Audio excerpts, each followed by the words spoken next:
આઝાદીની લડાઈ તમે ઇતિહાસ જોઈ લો, આપણા વીર જવાનો, આપણા શહીદો, આપણા પૂર્વજોએ, આપણા પૂર્વજોએ યોગદાન આપ્યું છે.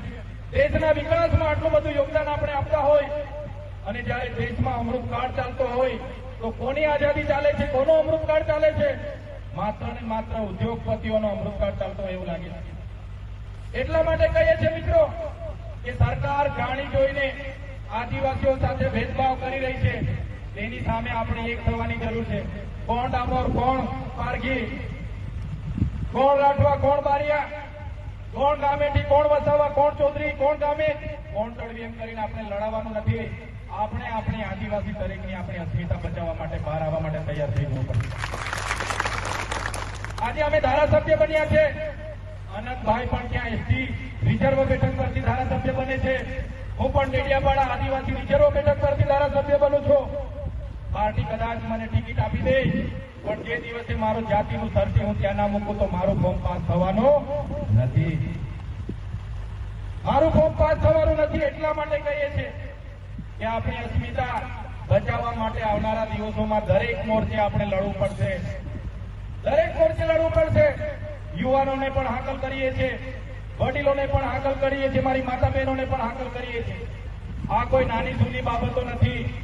આઝાદીના 78 વર્ષ પછી પણ આ સરકારો આપણી સાથે આવા ભેદભાવ કરતી હોય તો આપણે જાગવાની જરૂર છે.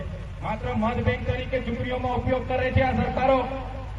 એટલા માટે જ અમે તમને કહીએ છીએ, આ કલેક્ટર કોણ છે?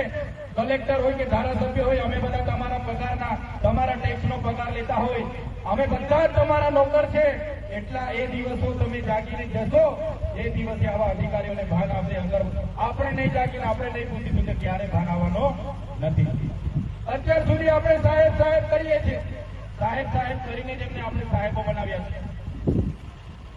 તો આ કલેક્ટરની ભાષા તમે જોઈ લો આદિવાસીઓ પ્રત્યે, આ કલેક્ટરની ભાષા દલિતો પ્રત્યે જોઈ લો. એ કલેક્ટરે કીધું ऐसे लोगों को तो चंपल से मारना चाहिए, हरामी साले.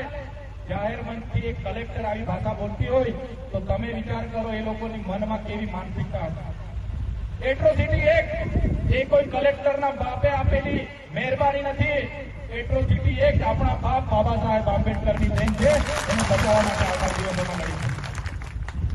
જો ગુજરાત સરકાર ગંભીરતાથી આ કલેક્ટર પર પગલા નહીં લે, આ કલેક્ટર પર શાખાકીય તપાસ નહીં કરે, ખાતાકીય તપાસ નહીં કરે, તો આવનારા દિવસોમાં કલેક્ટર કચેરીનો ઘેરાવો કરવા માટે પણ આપણે બધા તૈયાર રહેવું પડશે.